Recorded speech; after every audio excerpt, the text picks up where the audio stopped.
Halo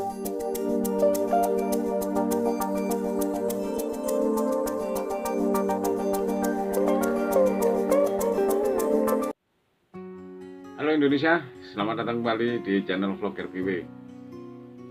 Besok adalah hari pelantikan Presiden terpilih Prabowo Subianto.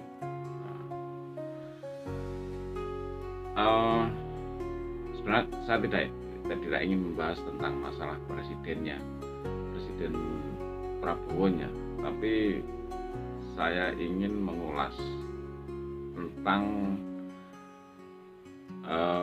Presiden Jokowinya, tapi bukan dalam arti ini ya mengkoreksi kinerja, tapi saya ingin mencoba memflashback di awal-awal kemarin pada saat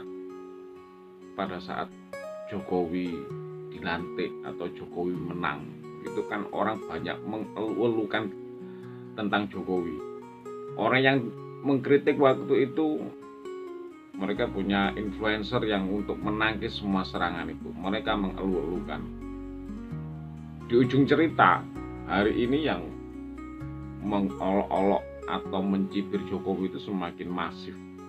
Meskipun yang suka, yang mencintai Jokowi tetap banyak gitu. Fokus pembahasan ini bukan kepada Jokowinya, tapi saya ingin memberikan sebuah gambaran atau semacam pemahaman atau apa ya. Jadi intinya gini, setiap orang itu ada masanya, setiap masa ada orangnya. Ini kata teman saya, setiap orang ada masanya, setiap masa ada orangnya. Artinya pada sewaktu-waktu, entah karena tidak ini artinya akan ada tokoh-tokoh terkenal.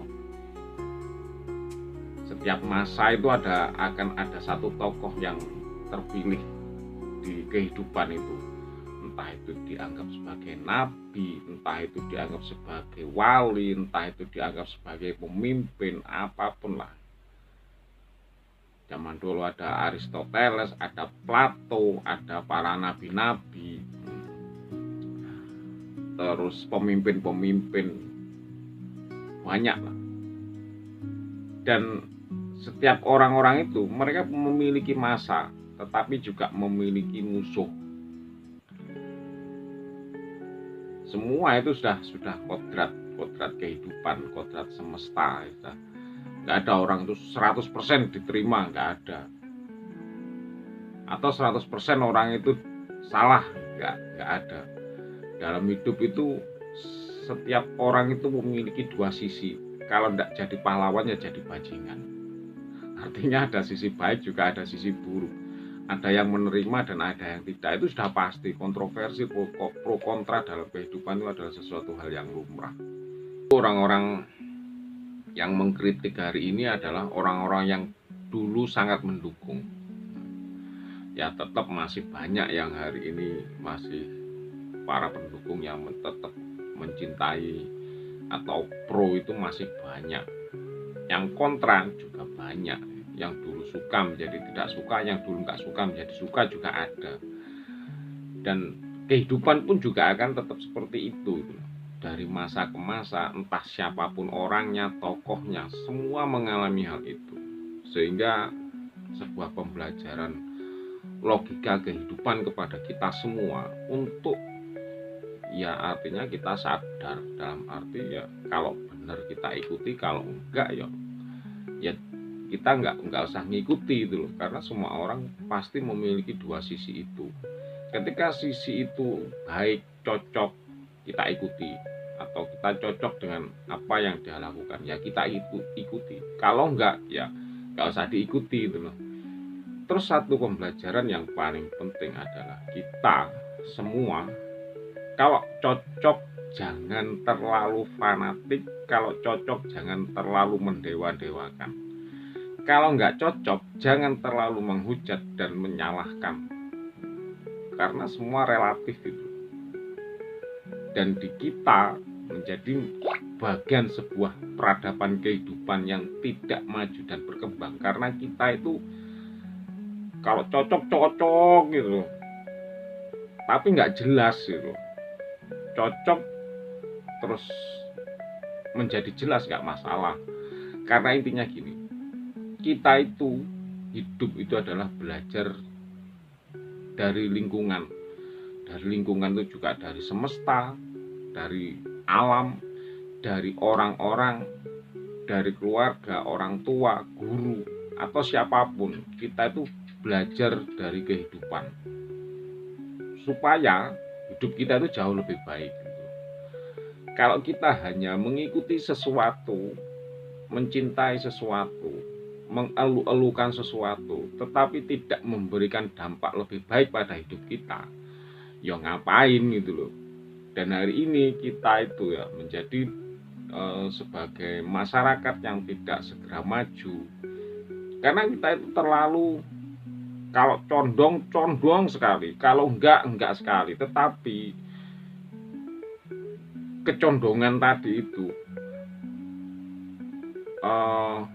suka, tapi suka kita itu tidak memberikan dampak efek kepada kita yang baik. Terus karena gini ya, logika kalau ini belajar dari orang-orang luar atau orang barat atau orang yang sukses di luaran negara kita, di luar Indonesia. Ketika kita tidak cocok dengan sesuatu, ya kita akan memberikan sesuatu yang baik. Oh, saya nggak cocok dengan kamu, yang saya cocok dengan cara ini, yang akhirnya terjadi sebuah kompetisi. Karena nggak ada yang namanya hidup itu full bener, nggak ada. Sesuatu hal yang kita anggap jelek pun juga memiliki sisi baik di sisi yang lain. Contoh kotoran kita, tai aja ya, bagi kita jelek tapi baik bagi tumbuhan gitu, bagi organisme, bagi binatang. Kan artinya ketika kita itu melihat sesuatu itu dianggap nggak cocok, ya kita harus memberikan sisi yang baik, yang benar ini. Bukan hanya mengeluh-elukan atau mencemooh, tapi itu tidak memberikan dampak efek apapun. Ketika Anda menentang, Anda pun juga harus menunjukkan yang benar seperti ini. Kalau Anda mengikuti bahwa ini benar, ya kamu harus menunjukkan bahwa hasilnya itu seperti ini.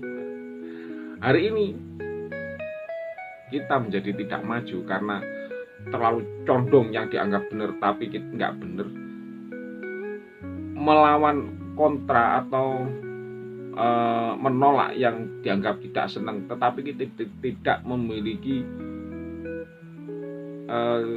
pengganti yang benar seperti ini, nggak ada. Dan ini sebuah pembelajaran kehidupan sosial kita yang kita harus sama-sama menyadari. Kesadaran kita ini sangat penting untuk kehidupan selanjutnya, untuk kehidupan negara yang jauh lebih baik.